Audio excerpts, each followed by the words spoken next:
ತಮಿಳುನಾಡಿನಲ್ಲಿ ನಮ್ಮ vote ಶೇರ್ನಲ್ಲಿ improvement ಆಗಿದೆ. ಬಿಜೆಪಿ ಇತಿಹಾಸ ಗೊತ್ತಿರೋರಿಗೆ ಬಿಜೆಪಿ ಯಾವ ಥರ ಬೆಳೆದಿದೆ ಅಂತ ಗೊತ್ತು.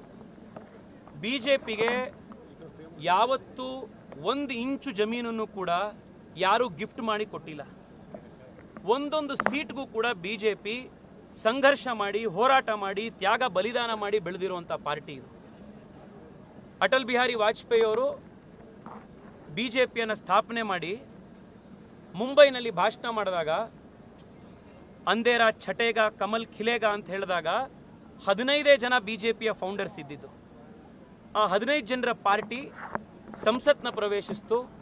2 MP ಗಳನ್ನು ನಾವು ಮಾಡಿಕೊಂಡ್ವಿ.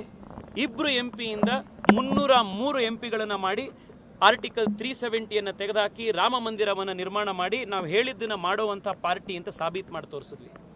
ಈ 2 ಸೀಟಿಂದ 303 ಸೀಟು ಮ್ಯಾಜಿಕಲ್ ಆಗಲಿಲ್ಲ, ಯಾರೋ ಗಿಫ್ಟಾಗಿ ಕೊಟ್ಟಿದ್ದಲ್ಲ, ಪ್ರತಿನಿತ್ಯ ಹೋರಾಟ ಮಾಡ್ತು.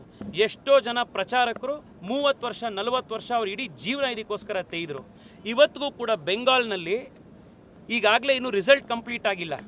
ಈಗಾಗಲೇ ಮಥುರಾಪುರ್ನಲ್ಲಿ, ಸಂದೇಶ್ ಖಾಲಿಲಿ ನಮ್ಮ ಕಾರ್ಯಕರ್ತರ ಮೇಲೆ ಅವ್ಯಾಹತವಾದಂಥ ಗಲಾಟೆಗಳು ನಡೀತಾ ಇದೆ, ಮರ್ಡರ್ ಆಗ್ತಾ ಇದೆ, ಮನೆನ ಸುಡುವಂಥ ಕೆಲಸ ಆಗ್ತಾ ಇದೆ. ಇದೆಲ್ಲ ಪೋಸ್ಟ್ ಪೋಲ್ ವಯಲೆನ್ಸ್ ಆದರೂ ಕೂಡ, ಈ ಸಂಘರ್ಷ ಆದರೂ ಕೂಡ ಬಿಜೆಪಿ ಗೆದ್ಕೊಂಡು ಬಂದಿದೆ. ತಮಿಳುನಾಡಿನಲ್ಲೂ ಅಷ್ಟೇ ಅಣ್ಣಾಮಲೈ ಅವರ ನೇತೃತ್ವದಲ್ಲಿ ಭಾರತೀಯ ಜನತಾ ಪಾರ್ಟಿ 2026ನೇ ಇಸ್ವಿಯ ಒಳಗಡೆ ದೊಡ್ಡ ರಾಜಕೀಯ ಶಕ್ತಿಯಾಗಿ ಬೆಳೆಯುತ್ತೆ.